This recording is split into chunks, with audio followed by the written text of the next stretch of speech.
What's the best cartoon show of all time? Such a generational difference in the answer. Truth, the oldest say Looney Tunes to be Jerry Gen X, is about that Simpsons and King of the Hill life. After that you've got the 90s Renaissance group, Batman, Dexter's Lab, X-Men, Xterra, and them youngins like Adventure Time, Regular Show, Our House, Gravity Falls, and such. And frankly, none of them are wrong. Futurama, hands down. Hey Arnold, the show that taught me the grown-ups don't know what they're doing either. My childhood was pretty chaotic, with one parent holding on, trying to keep the family together, and the other heavily addicted to substance abuse. It was all so confusing and scary. Hey Arnold resonated with me, and honestly helped a lot in those years growing up, without really realizing why until I got older. Very few shows can highlight diversity and teach empathy without being heavy-handed or preachy about it. But Hey Arnold did that expertly. It still holds up well, and my kids enjoy watching it just like I did. Some guy. It's called Johnny Bravo. It's about a 30-year-old guy who still lives at home with his mom. His best friend is a child who lives next door, and his only goal is trying to get laid. It's for kids. Cartoon Network exec, ripping a line of coke. Fuck yes, dude. Make it. Sol Malone, 423. But Johnny loved his mum, and was a good friend to that neighbor. It's been 23 years since I've seen it. My recollection might be wrong. Do the monkey with me, who? The pickup lines were hilarious. It only showed at 5am when I was a teenager, and I would wake up to watch it. Hey, future babe, how about you lower your tractor beam? I've set my phasers on low. Same exec 2 lines after yo, so hear me out. There's a dog and a cat, but they're connected by their ass. Get on it. Isn't it hard to have adult themes in a children's show? Actually, it's super easy. Barely and inconvenience. Oh, really? Yeah, we just have him fail miserably. Yeah, we just have him fail miserably in a cartoonish way. Wow, wow. Gravity Falls and Avatar are my top 2. Gravity Falls is such a masterpiece of character building and storytelling. Forever my favorite show. Over the Garden Wall, what a beautiful seasonal masterpiece. And that's a rock fact. The song the frog sings to close out the show is just perfect. It's my favorite part of the whole show. Also, Enoch's voice is positively spectacular. I'm currently watching it for the first time, and I'm on episode 8. I want to go ahead and finish it, but my husband only wants to watch one a day. The animation is what strikes me the most about this show. It's utterly gorgeous. The plot is a bit odd, but I really like it so far. Adventure Time, because it was kind of a show that grew with its intended audiences, and so even young adults could watch it easily. The characters had depth and grew from the funny little characters they started out. It even introduced philosophy as simple concepts to understand. As someone who gets discouraged easily, especially when trying to do something new and getting poor results, Jake's line, sucking at something, is the first step to being sorta good at something, literally changed my life. Og Powerpuff Girls. I have no idea how Speed Demon was allowed to air. Rewatching the episode as an adult still makes me so uncomfortable. The music, the scenery, the way it portrayed characters we knew as broken and miserable husks of their former selves was truly haunting. It cemented him as my favorite villain in the show. For me growing up, it was Kim Possible. Always wanted to be just like her. Teen Titans 3, 6. My vote also. Slade is the coolest villain ever. Teen Titans, let's go. The Boondocks, only the first 3 seasons. Animaniacs. Scroll down hoping someone would say Animaniacs. I was a storyboard artist on the show Pinky and the Brain 2. X-Men. Samurai Jack. A triumph of show. Don't tell storytelling. The choreography in the 3 archers and light V's. Dark ninja episodes gives me chills, and it's also comforting. While the action is frenetic, no blood is ever shed beyond mechanical robot use. The space age meets adventure film aesthetic is one of a kind. Every image from that show is breathtaking, and the last season concluded Jack's arc in such a satisfying yet bittersweet way. I'm planning on watching Primal next. Dexter Laboratory. Omelette to do from A. Original Looney Tunes, Roadrunner and Coyote. Basically, all the Chuck Jones Looney Tunes. His Bugs is the best too. People are naming really good cartoons, but I feel like it has to be Looney Tunes, right? It's just so good. It surpasses language and culture and time. It's always fun to watch. It's always gonna be Looney Tune. Don't forget Foghorn Leghorn. And for some reason, the very minor character, Flea, always made me laugh.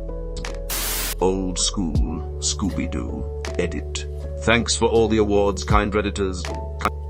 Batman, the animated series edit. Thank you for the awards, kind internet strangers. Everything about this series was damn near perfect. Great art style, iconic voice actors, and a couple of the greatest characters are introduced in the animated series. 50-something years after it'd been out. Batman has some of the best villains too. Rip Kevin Conroy, Phineas, and Ferb.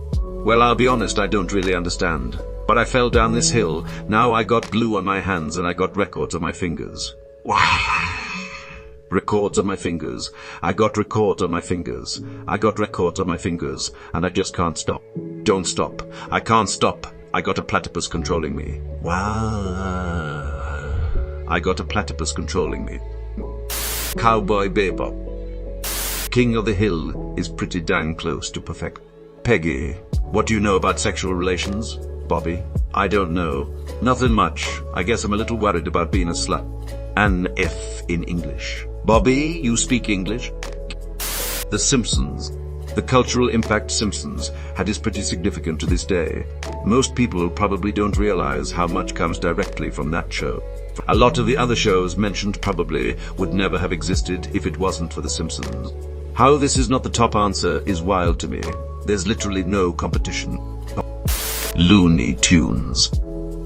SpongeBob SquarePants. Currently staying at a resort abroad, and out of like 3 TV channels in English, we have one that endlessly plays SpongeBob on repeat. It's been on literally the whole week, super fun, while day drunk lame. Dude, the earlier season's humor was actually incredible. Best hands down. Gravity Falls. My sons and I love this show. Try Over the Garden Wall.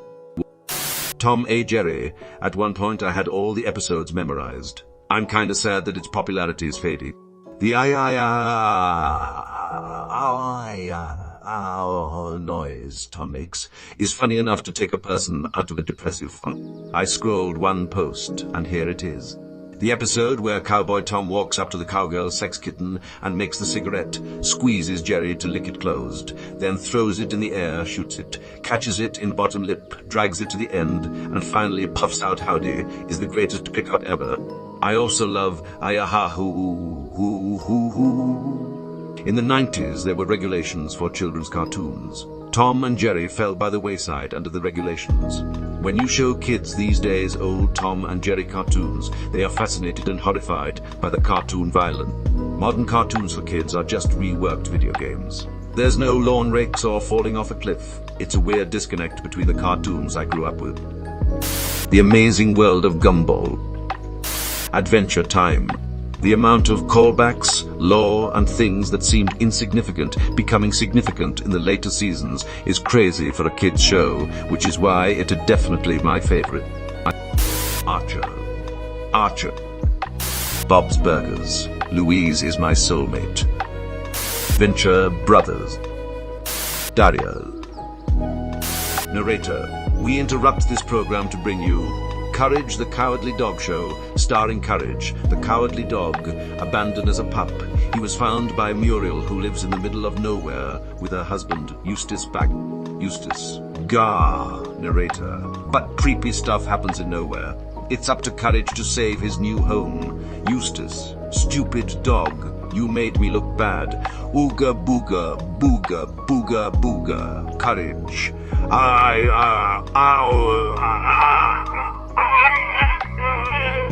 That's it. I'm getting me, mallet. Be careful, Pluffpust from that episode. Came here to say this. Courage the Cowardly Dog will forever be that show. At least for me. I still remember freaking out after watching the Freaky Fred episode. Futurama. Shut up, baby, I know it. Theft, as if I gonna go make an even better cartoon. With blackjack and hookers. You know what? Forget the cartoon. Wait. I'm having one of those things. A headache with pictures. That is a scary ass show, considering the true story. Get a room, you two. We're in a room. Oh, then lose some weight. Oh, a lesson in history from Mr. I'm my own grandpa. The ending, the last ending, probably the closest thing to perfection. The ending of the episode, where we learn about Layla's parents, makes me cry every time. Most on this thread are naming their favorite. The question is, what's the best? And the answer is Futurama. There is no other animated show that has such consistency in what it tries to do and range in what it hits, in terms of all the various emotions it triggers. It's never not funny, and it doesn't get old. Even if you don't want to watch it, you totally will when it's on. Went back and watched the pilot episode. After it was revealed, Nibbler pushed Fry. I'll be damned. His shadow is in the pilot.